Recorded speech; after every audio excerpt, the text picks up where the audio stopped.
Hi, everyone. Welcome back to the It's All Light podcast. I'm your host, Natalie Bob Brazier, and today's guest is Kayla Meehan. Did I say that right? Meehan? Yeah, Okay. that's perfect. This is Kayla. You guys, I don't even recall like how we met, but I'm so glad we connected because you're in for a treat today. Yes, I can't wait. Thank you so much for having me. Yeah. Do you want to start off by telling us a little bit about yourself?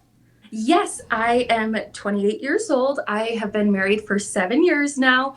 I live in Utah County. I work full time in accounting, and then I work part time in modeling and content creation. So that's what takes up most of my days, Wow. and I love it. And then when I'm not working, I'm hiking or in the outdoors. Oh, I love it. That you summed that up so perfectly. And I'm like, you do accounting too? Yeah. How do you do it all? Honestly, there's no balance. Like, I don't know how I do it all most days. Like, I work my 9 to 5 and then come home, work, I feel like some days 5 to midnight. So there's really Wow. absolutely no balance. And then I wake up, repeat, do it all again the next day, just a little different format, like whether I'm modeling or creating content. That's amazing. And like just Yeah. looking at you, if you're watching the video too for our listeners, you're just like so happy, radiant. You look like you have energy. It's like when you're doing the things you love, then Yeah. you have more motivation to just like do more things. So I feel like that Yes. you're a living proof that it works, that Thank people you. can do it. I love that. Yes, I try and represent it as best as possible because we want to do things that we're passionate about. And when you're doing something that you're passionate about, it truly shows. So I'm glad that it shows through. Yeah, no, you definitely have a light in your eyes and it's perfect for the podcast. I love it so much. Thanks. So, you grew up in Payson and you're the Yes. oldest. How many siblings Yes. do you have?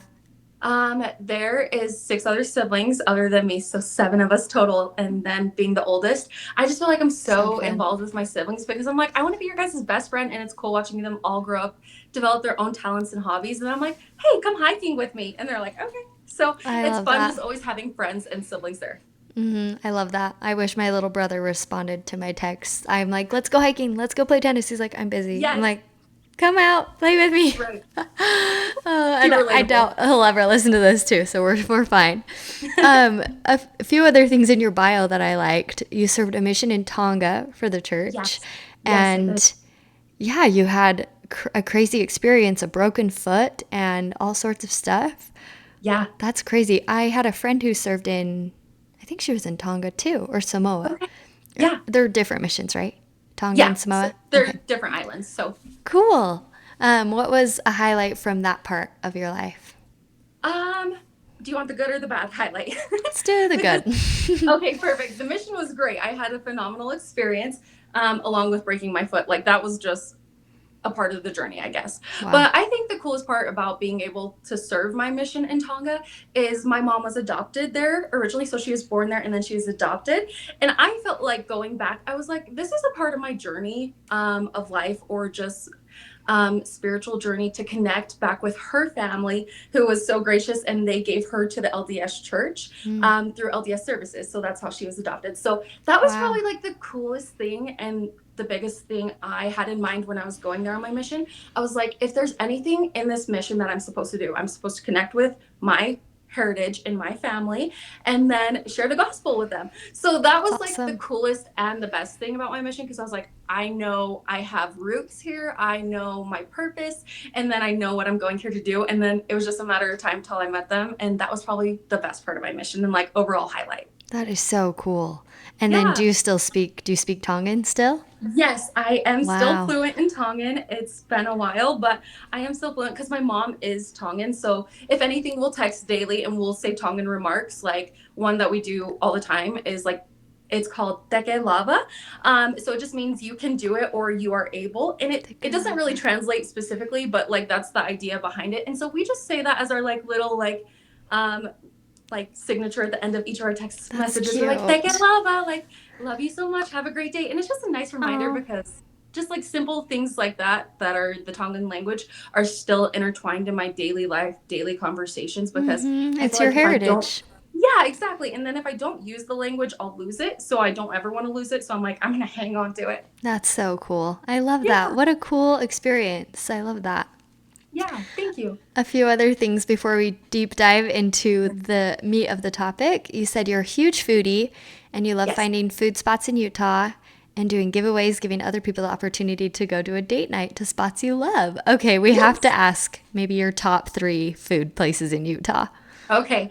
My top three, I would say the ones that I'm frequently going to. Oh, that's so hard. I'm like thinking of fine dining that's not chain restaurants. Because that's another thing. Like, Mm, I don't want to say I don't love chain restaurants. I still support them. right. But I would say my top one right now that we go to is called Soul and Savor. Um, and that's like a Hmm. Spanish Mexican restaurant. So savor means flavor in Spanish. I'm not sure what soul means. Maybe it just means soul and flavor. But that's located in Murray. They are like a Mm, Mexican brunch spot, but we'll go yum. there all the time after every single one of our hikes because it's not like a typical brunch spot. They have like breakfast burritos, they have casual American breakfast, but their juices and smoothies are my favorite. So that's like homemade, Really? fresh flavor that I absolutely love. So Soul and Savor in Murray, that's my number one right now. Number two, oh, this is so hard. Another one would be a business called Tekila in Park City. And so Ooh. they're another Mexican restaurant. I'm a huge Mexican fan. But they're at the top of Main Street in Park City. And I really like it because they have an indoor and outdoor seating. So it's like if you want to sit on the balcony, which highly recommend, then Mm-hmm. you're overlooking Main Street. So whether you go in the daytime or in the evening, like the vibes are immaculate, the food is great, the service is phenomenal. So that's the top two. Last one I have to be smart with. Oh my gosh. That's amazing. I don't know. That's probably like my top two right now. If I circle back and think of a third one, I'll let you know. But that's I'm like the writing best them tip I all can give. down. I'm like, I Yeah. need to go to these I'm like, why places. is Mexican food on the top of my mind? I want to say there's really good one. Oh, okay, last one. Sorry. I You're just had to good. think I about it for a love second. this. I want to change it up from Mexican. We're going to switch to Italian. Is Mm, called white tomato pasta. That's located wow. in Draper. And this is a really nice one because they make like the focaccia bread right in front of you. And so you could see them Ooh, like whipping up the dough, making the noodles. And so everything is handmade. wow. It's fresh. The owner is amazing. The flavor is amazing. And another thing I really like about that restaurant that stands out to me and the reason why it sticks in my brain for date night is because you can make your own balsamic and like bread dip and the Mm. waiter will show you how. So like they really curate the experience of like coming to an Ooh. Italian restaurant. And so white tomato pasta and Draper, I love it. Those are my top three. You could be a whole nother side job of a food critic, Yes. experienced food rater reviewer, kind of like Utah Grubs. Oh You would yes. excel at that so well. Okay, thank you. And you I'll can have to pull me bring a mic along with along you. and start talking more. Yeah.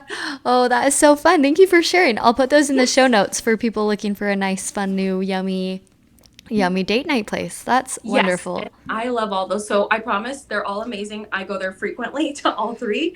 And so thanks for letting me recommend them. Of course. It's so fun. All Yes, right. Are you ready to dive in? I'm so ready. What do you light up about, Kayla? What I light up about, I would say, is really the outdoors.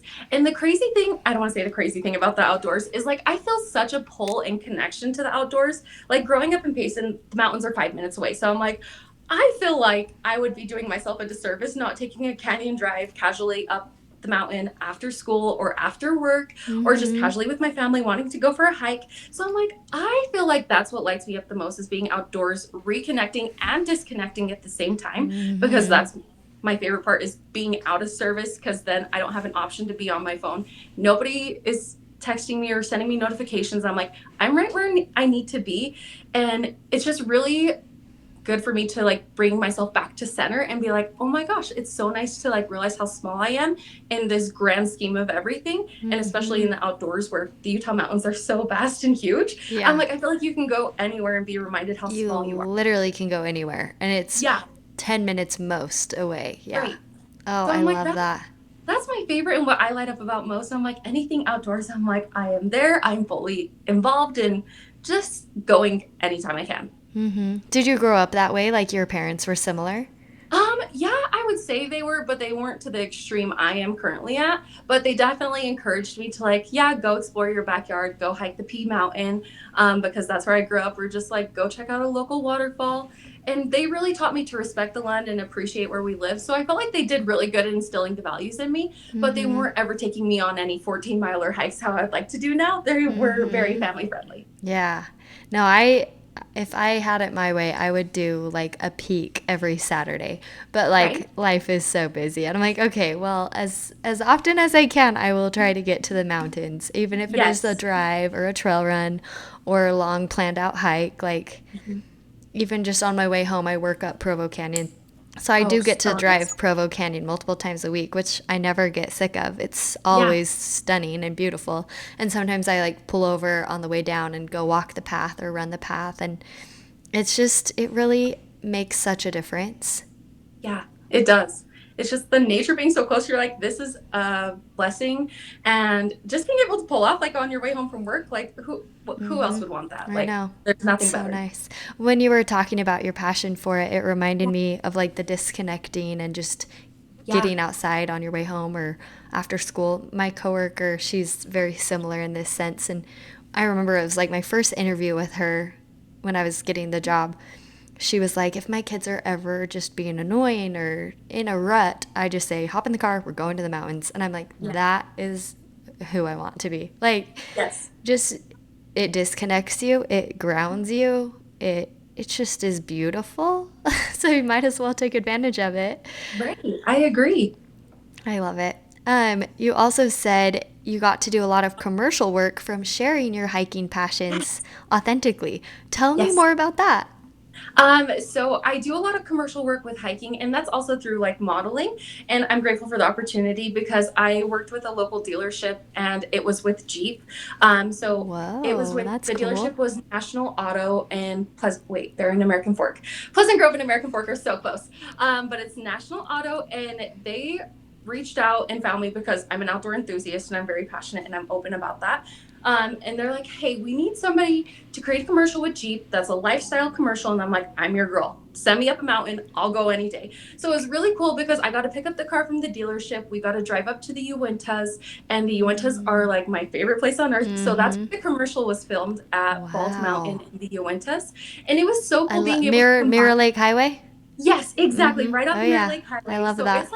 it's like what you see as you're driving into the Uintas, like the grand scheme Mm-hmm. before Mm-hmm. you get to Mirror Lake on the other side. And Yeah. so just being able to do modeling, commercial, hiking all in one day, I felt like it was like a dream work day. And like luckily I get to do that still like sometimes in my work doing commercial and modeling, but it's not every day. But when I do, I'm like, this is what I get going about. They're like, That's your here, take a mic. passion. Yeah. And I'm like, give me a mic, give me a camera. I'll go hike up a mountain. And it's not necessarily an easy hike because the Uintas are higher in elevation. So the air is Mm-hmm. thinner and you can Mm-hmm. get altitude sickness quicker. So you really have to acclimate yourself. You have to train to be in these conditions. I don't recommend everyone to go to the Uintas and just do a strenuous hike. But just being able to do the commercial and say, yes, I'm physically capable to do this because I know my hiking experience as well with like my filming experience. I know how to work a camera and a mic. It was just so amazing. And that's how I got to do the commercial for National Auto and American Fork. And I was so grateful for the opportunity. They were phenomenal to work with. You'll have to, if you have the shareable link, I would love to Yes. share it and people can watch it as we're talking about it Yes. because that our Yes. cabin is up that canyon. Like you just keep going No. up Mirror Lake Highway and then you turn off into like it's called Christmas Meadows. So Uh huh. I've grown up going there my whole life and Oh I've my hiked gosh. So Bald Mountain. I've backpacked many of those trails. Like yes. speaking to my heart, I love Oh it my up there gosh. so much. You're my kind of girl. And I can't wait to see this video too. I'm like, I know Yes. exactly where you would have gone for that. That is so Yes. cool. I'll send you the link for that. So when you said you like are what was vocal about your Yeah. passions, like on your website, on your social medias, like how were people drawn to that?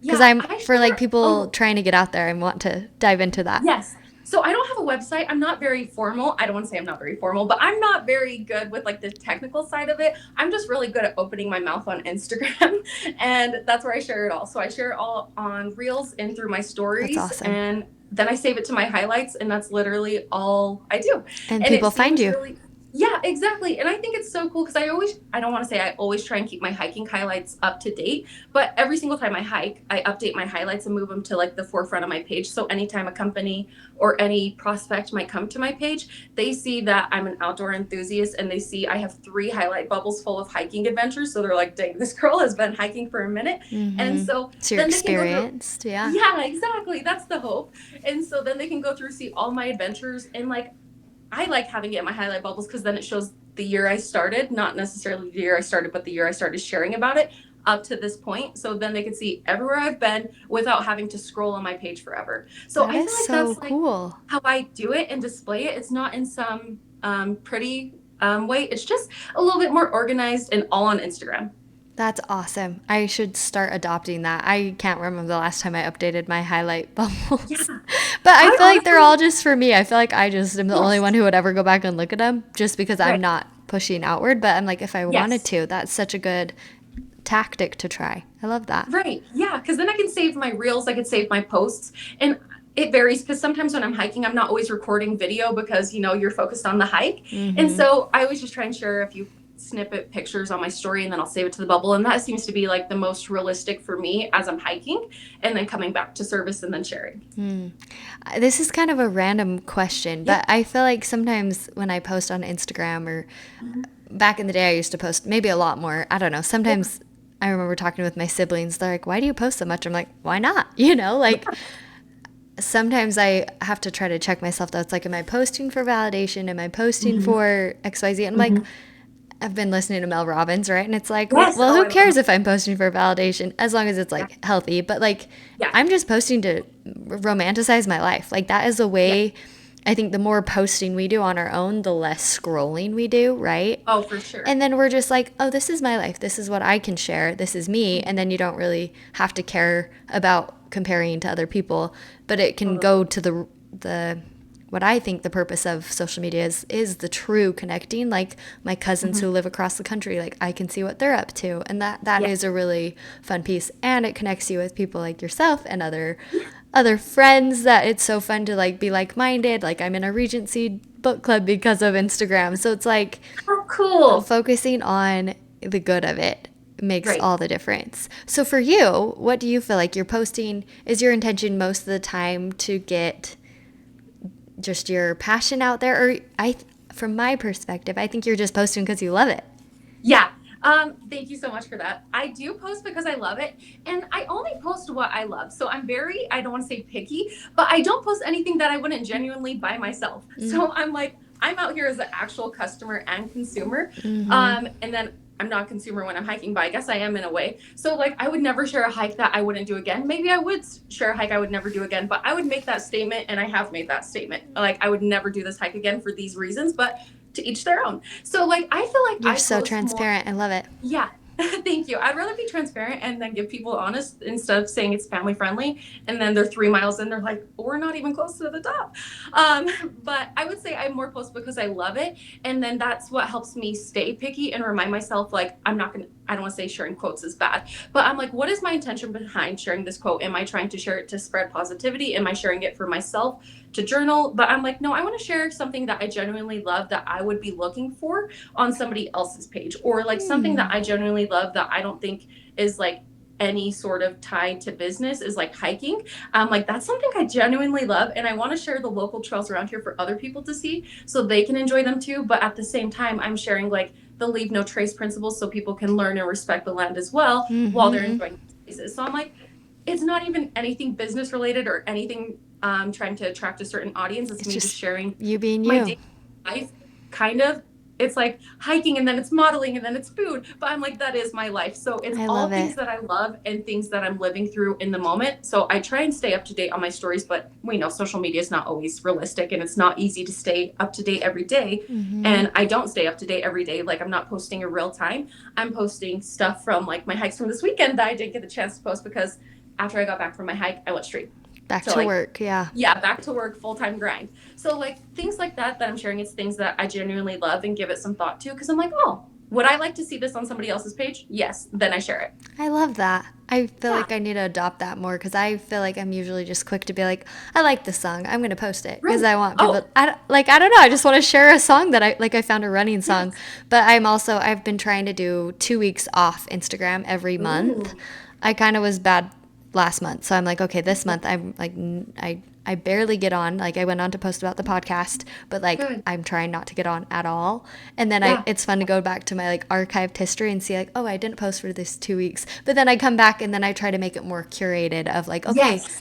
In the last 2 weeks, these were the biggest highlights that I love your question, like what could be beneficial to someone else? That is so, Yes. you are so cool. This is so Thank you fun. so much. I love So are you. I this. really need to adopt the taking the break, but I feel like it wouldn't be genuine for me to take a break because Instagram is my job at the same time for Yeah, content. totally. And I get that. Instagram is a lot of my job. So if I'm not Yeah. on my personal account, I'm on my business's accounts and Yes. I can use that if I need anything. But Yes. the Exactly. I just told my husband, I'm like, can we go camping like every weekend? Like Oh yeah. I just that disconnect and like going to our cabin. We used to not have service up there, but now my uncle goes up and works, so he got internet and I'm like, Oh I heck need to yeah. make sure my phone stays in airplane mode so I can have a place where there's like no connection, no Yes. EMFs. Literally, that's the perfect place to disconnect. This is so fun. Okay, on to the next question. We're going to just Okay, like great. go deeper into some of these ideas. Okay, great.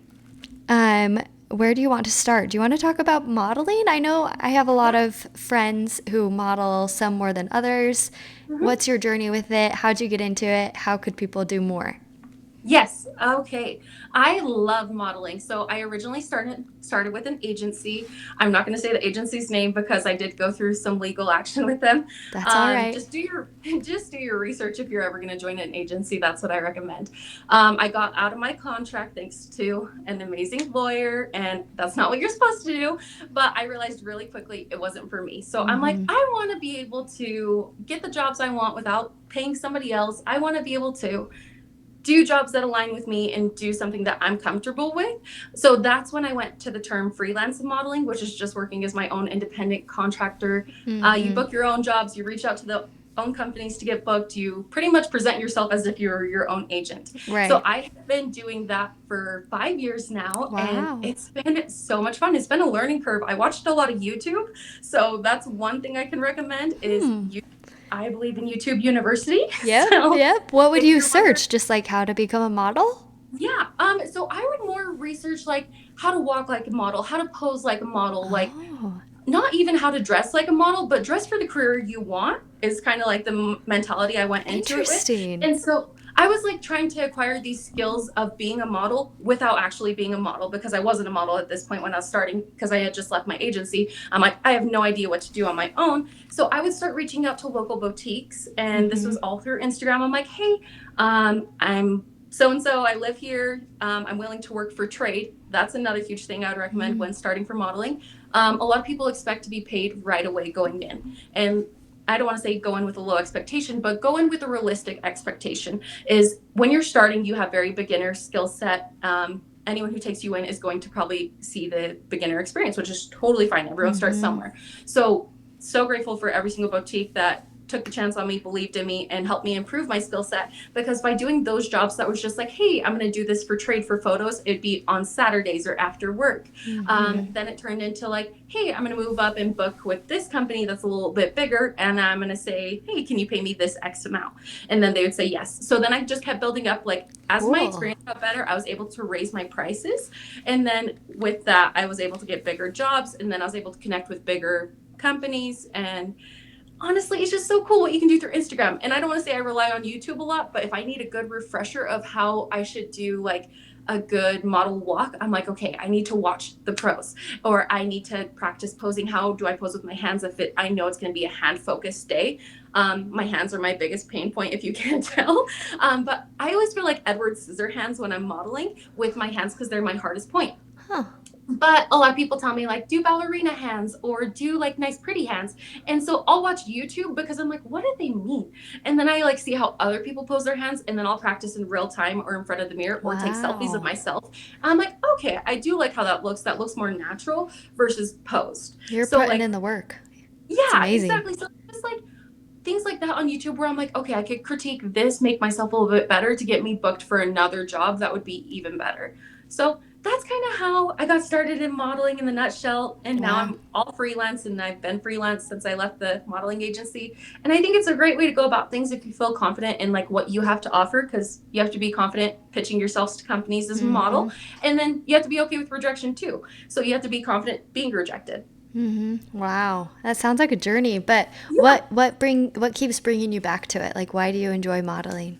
Yeah, I enjoy modeling because I like showing that you don't have to be a certain size. And this is just my personal perspective because I am not. I do not have a six pack and I am not always physically fit. I may say that to myself, but like I'm always hiking, but I may not be physically fit in what my mind may think a Mm, model is. So I like to show that you can be curvy, you can be diverse, you can be a little bit different, you can look totally normal, and there's nothing you have to change about that to be a model. And I that's what love I like that. to represent and show other people. They're like, oh, she looks like me. And like she doesn't have to be a certain size, she doesn't have to be a certain height, and you don't have to look a certain way. So like that's why I keep coming back to modeling, because I'm like, I want to be a good pillar or good positive image for somebody to look at and be like, oh, I look like her too. I could be a model if they choose that. I love that. I think that is Yeah. so, you're just so pure and like full of the best, like you're just a good spirit, a good soul. It's Thanks. just fun to hear you talk about what you love. Yeah. This Well, is you asked great awesome. questions, so thank you.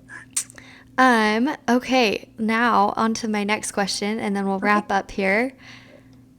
So, with your love for hiking, I'm kind of Yes. jumping back and forth here, but Hey, you that's okay. said you've learned how, let's see, how I've learned to get over my fears and embrace the state we live in while healing naturally in nature and overall love sharing about anything that would help add to your Hmm. platform. Can you tell Yes. me more about overcoming your fears and healing naturally? Yes. So back to my mission. That's probably where I'll start when I Oh, broke yeah, my with your foot. foot. Yeah. Yes. So I was totally healthy. I was physically fit. And then I just broke my foot going out to work out in the morning routine, which is so funny. And so then I was stuck in a third world country. And then my foot started healing on its own because there was no x ray or technology there because it's a third world country. So they didn't tell me it was broken until I got back to America like 6 weeks later. Wow. Wow. So, like, that is, I want to say, a huge like fear pain point for me, because I was like, oh, I have this foot now that's broken and I'm going to heal it naturally, because the doctor said they didn't want to choose to re-break it and do surgery because it was healing. It healed perfectly, and I'm so grateful for Good. that. So like Good.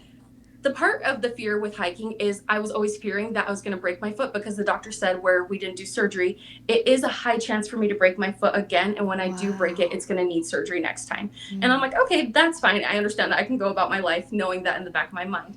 But Mm. going on big hikes, the big fear part was, am I going to break my foot on this hike? And then I was like, screw it. I'm going to do it anyway, because I was like, regardless if I do or don't, it's not going to stop me. And if anything, I could build up this foot to be stronger. So that Mm. was kind of like my mentality going into it, because I'm like, yeah, this could be the day where I twist my foot wrong, because I am a little clumsy. I am doing a little strenuous hike, but it could be really fun and it could be a great outcome and nothing bad could happen.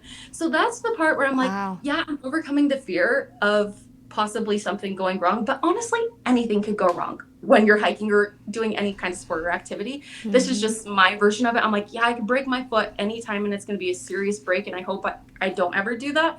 But I can train myself to be stronger going into the mountain. So I feel more confident about my abilities and my skill set of what I can and can't do. Well, and stronger foot wise, but also, like from hearing you talk, stronger mentally. Like Yeah. overcoming that fear is just, you're so much stronger just being able to tackle it, even though you're fearful. Yes, exactly. You said your last Hankville trip doing Mm-hmm. two, this was an old form, but Yeah. conquering your fears and feeling confident, you said it had to push your, well, sorry, I'm like trying to read and talk at the same time. Okay. Yeah. To push yourself to face your fear of heights. What was that experience? Yeah, that one was scary. It still is scary to think about. But in Hanksville, Utah, there is this iconic spot called the Moonscape Overlook. Mm. People have died here, similar to Angel's Landing. It's kind of that equal danger level, like you're going on an exposed cliff. If you go on this cliff, you know the risks that you're taking because it's pretty obvious. Wow. But me, I'm terrified of heights. Like I am petrified. Like even sitting on a cliff edge, some hikes, I will have my back against the rock just so I can give myself some reassurance, like I'm safe and I'm okay. But in Mm-hmm. Hanksville, there is absolutely no back face of the rock, because this is in the middle of the desert, Utah, and you're overlooking the Moonscape Overlook, and it's like this otherworldly. It's a part of the Badlands in Utah, Mm-hmm. like that kind of landscape, and then you're over this like, I don't want to say over 300-foot cliff, but it's like high up Huge. there. It's scary. And so you're standing on this ledge. It's like a pedestal that you have to step up onto to really get the full view and be on Moonscape Overlook. And that was so scary because I had to stand up straight, which is like, I'm not going to crouch down and like throw off my center of balance by tipping over. So I'm like, I have to be confident, and I have to be confident in myself now. And this is while I'm facing my fear of heights. I'm like, holy crap, if I make one wrong move, if the wind blows me one wrong way, it's honestly fatal, which Holy is cow. scary, but I'm like, I guess this is one way to get over it. And so my husband Wow. was behind me. He was cheering me on and he knew I could do it because he showed me before how he got up, how he got down. And I'm like, okay, I can do it. So as I was Wow. getting up, it's like one tiny ledge in the rock that you step on and then you're on the ledge. And then getting off was the scariest because I'm like, I'm not going to turn around. So I just crouched down, hung onto the rock and then backed off. But even then, still getting off of the moonscape overlook, you're on this like tiny, maybe foot and a half of like Scary. sheer pebbles and cliff face. So then you have to be really smart of how you're walking back. And so like just that moment, I Mm. was like, wow, this is crazy that I could stand on like a cliff when literally I could never stand near a cliff. And then just that like empowering feeling of like, holy crap, I just stood on a cliff and saw all of that for myself. And it was really nice because I got to take that moment in all by myself because there's only room for one person. If you get up there with two, don't recommend that. Wow. Because it's tiny. But like just being able to take in that moment and be like, I just did that. And then it makes me more confident to go near more cliffs or just to do more things that are on the edge of heights. And so that was probably the coolest, empowering feeling getting over my fear of heights. I don't want to Wow. say I'm completely over it, but it's a step in the right direction. So, why is it important to overcome some of our fears? I think it's important because I don't want to let my fears, I don't want to say trap me, but keep me in a cage where I'm like, oh, yeah, I am scared of heights, but it's not going to stop me from missing this viewpoint. And I get it's just a viewpoint. I don't have to see the views. You can get equal views from another spot, but it's just the spot in your brain of mentally being able to get over this challenge. You're like, okay, we just conquered one of our fears and we guided, like, it's just cool being able to talk myself through it. Like, I guided myself through that. Nobody else did that for me. And it's just cool being able to show yourself like I can do hard things. Even though I'm terrified, I still did it. And then it's just the confidence that you get by doing those things. So that's why I think it's important to conquer your fears, whether it's heights or anything Anything. else. Like it's better to face it than run away from it because you're gonna have to face it one day, one way or another. I mean, I'm like almost an arachnophobic person. Like, I Okay. hate spiders. Oh And there was yes. literally a spider on my friend's dress at church. It was just this, No. I was like, is that like a feather? You know? But it was this huge spider just like on her side. And I was like, Brooke, there's a spider on you. And Yeah. I was like, I have to help her because she's holding her baby. And I'm like, oh my gosh, I have to No. do something. So I like flicked it off with my phone, but I was terrified. And then it's like crawling on the ground. But I'm like, Yeah. I wish I could have just grabbed a Kleenex and just like squished it. But I literally could never do that. So I'm like, I'm going to have No. to keep working at it Yes. because then I won't, like, if I'm ever with other spiders, I won't have to freak out and I can Right. just, I don't know, that fear, feel more empowered, right? Yes, exactly. That's awesome. I'm making a list of 30 things to do before I turn 30. And one of Oh, I them love that is to go idea. skydiving. And like, the more I think about it, the more anxious I get. But I'm like, Yeah. I just got to do it. I know it'll be Yeah. fun. Worst case, I die. It's just like, That's worst case scenario. okay, it's just something you have to keep pushing yourself, especially as we get older. I feel like it gets so much easier to be more afraid of things. Like Totally agree. sometimes going mountain biking is more terrifying because it's like one wrong move and I'm sliding down a cliff or falling all like I So don't know. true. I have to just not be afraid because when Yeah. you're not afraid, you're just like feel so free and you're Yeah. doing these things. So I love hearing your examples that we can do hard things. We can face our Yes. fears. Yes, it's good to live life. Your quote I loved, you shared. Do you have it memorized or do you want me to read it? Yes, the feel the fear and do it anyway. Yeah, feel the fear and Yes. do it anyway. Yeah. Fear's not going to go away necessarily, Yeah. right? Like Yeah, if anything, even I feel like anxiety and excitement, like in your body cannot tell the difference between the two. So I'm like, yeah, I mhm. can be entirely fearful and like terrified, but you can trick your brain into saying, I'm so excited for this, and then trick it into being a better emotion. You're like, okay, I can deal with this heavy emotion I'm and turn it into a excited good to one. do this Yeah. hard thing. Yeah. Yeah, Okay. just do That's it cool. anyway. I love that. Just do it anyway. And to wrap up, I know a lot of my audience loves like dating advice, marriage Yeah. advice. I mean, that's a selfish plug too, because I'm always all ears to just learning more about. I mean, I'm Yeah. new to the marriage space. I'm like a lot to figure out, and I want to be a Yeah. matchmaker and help my friends. So it's like There the you more go. I can learn and research about it. So you've been married 7 years. Yes. If you could give us three pieces of advice that has helped you, I would love to hear it. Ooh, three pieces of advice. That is great. I'm just gonna start with the first one. Communication is key. That seems Mm-hmm. very, very, very basic, but that will save your guys' marriage. Over communicate, not your marriage, but everyone in general who's Yeah. listening. And we hear that, but what does that mean to you?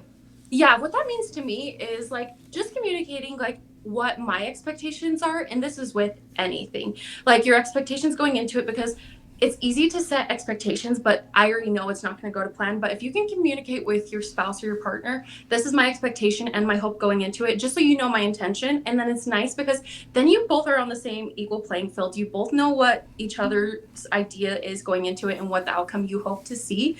And then just being able to communicate, like when I can't say the right thing or put it into words correctly, my husband will do that. And he's like, this is what she's trying to say. Or like, this is the outcome that is trying to happen. So he'll be like the next stepping stone that I'm like, thank you so much for just taking that off of my shoulders. Like, that's Mm. exactly what I was trying to say.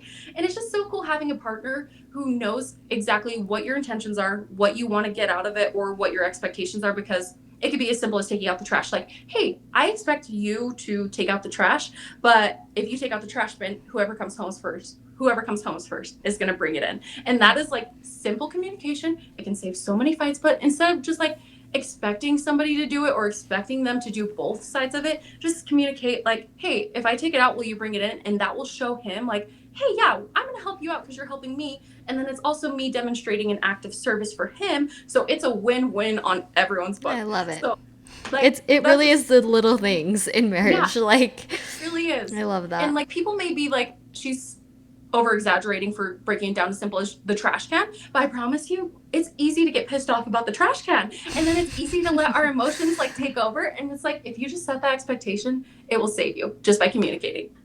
I love it. It really Yes. is so true. Thank Yeah, you. of course. And then the second one, um, um, I guess this is like a lesson that I've learned in marriage is like you can love your husband or your wife if they have a different hobby than you do and you don't have to participate, which is totally fine. A lot of people, I feel like in the dating scene or even in marriage, they feel like they have to form themselves to fit into their husband's golfing addiction or their video game addiction, but you don't. And that Hmm. is totally fine. And you have to set that expectation that, hey, you can have your own passions and your hobbies and I'm going to have my own. I can love and respect you, but I don't have to participate. Yeah. And I'm not saying like that's a bad thing and it's not going to create conflict in your marriage, but like I feel like it's harder if my husband were to force me into something I didn't want to be involved with. Hmm. And then it's like then I'm not truly loving it, he's not truly loving it either. It's just good to like own your own passions, and then if they align, great. If they don't, cool. But it's great also to find passions that you guys both mutually connect on. Hmm. Not saying that you shouldn't, but if you have different hobbies, different interests, that's okay. That doesn't mean they're not your future husband and that you don't have to like golfing too, but you have to respect their time so they can enjoy their hobby too. So like Hmm. that's probably like a big thing I've learned, because I'm like, oh dang it, I want this time with you because quality time is my love language, but Hmm. it's also theirs too, being able to spend quality time with the people that they want to experience that hobby with. So Hmm. it's learning their love language and then respecting what they like already, because if you're both doing things that you like, nobody's going to be upset, and then you're going to come back together even better. So I don't know, that may be controversial, but No, I'm I like, think that's great. I love yeah, my marriage prep class talked about that too. It's like, yes, do things together, but like she was talking about like planning a trip with her husband, like their yeah, itinerary and like doing things for him and doing things for her and like yeah, that balance. yeah, Because you don't, I mean, not to one person loves the same things. And so yes, it's like, exactly, if my husband doesn't want to go hiking with me, like I have a hiking group, like people I can yes, reach out to and go with because that's something like I feel like it's like a need versus a want. right, yeah, But like other little things too, it's like, oh, okay, like I can sacrifice this to do his hobby, because yes, I like to believe I can enjoy anything if it's just yeah, like the people you're with. But I love that you can have your differences and still make things work. yeah, exactly. So I don't know, that might have come off No, wrong, I but think I it was hope it came off great. right. Yeah, no, it did. Good. And then the last one, oh my gosh. Mm, this is so hard. I'm trying to think. I'm like, there's so many good lessons. I would just say encourage each other. And that kind of goes That along with is like the so good. hobbies. Like it can be encouraging them even if you don't necessarily agree or see the full vision, but if you encourage your spouse and they're like very passionate about something, like believe in them and just encourage them. And Mm. I guess that's all you have to do sometimes as a spouse, is just encourage your partner, because sometimes I feel like as an individual that's all we need to hear from our spouse, is like just that little bit of encouragement, kind of like how I look forward to that encouragement from my mom, like the Tekila, you can do it, Yeah, or you're able. yeah. I'm like, it's so nice when I'm on a hard hike and I hear my husband up ahead saying, like, you can do it, like, you're almost there. And it's so, like, it can be hard and I'm pissed off in the moment. I'm like, why did I choose this hike? But then just having that encouragement without him even knowing well, he knows I'm going through it, but like without having to ask for it, just naturally encourage your partner, whatever it is, even if you don't agree, just encourage them and it will all work out. And I I think that's love a that. really cool thing, because then you get encouragement back the more you give it, and then it's equally Mm. reciprocated with encouragement, and that's a great thing. Oh, that is so great. I love that point of advice. Thank you so much. That was Of course. amazing. Thank you. So, we've covered a lot today. And to We wrap sure did. up, is there anything left on your mind that you think people would like to hear? Um, Nothing that I can think of, unless you have any other questions Teke that I lava? didn't Am I answer. saying that right? What is that? Teke lava? Yes, thank you, lava. You Teke did it. lava. I Good love that. job. I think that is so fun. Thank you for sharing. Yes. Thank you Of for course. spreading your passion. It seriously, it's filled me with more light too, and I hope those listening have felt the same. I'll Good. leave Kayla's information in our show notes so you can reach out to her if you're looking for a model. I highly recommend her, You're so and nice. hopefully we can go on some hikes and Yes. do some fun things this summer. Let's go do a hike anytime. Okay, thank you so much. We'll talk to you all next week. See you later. Bye.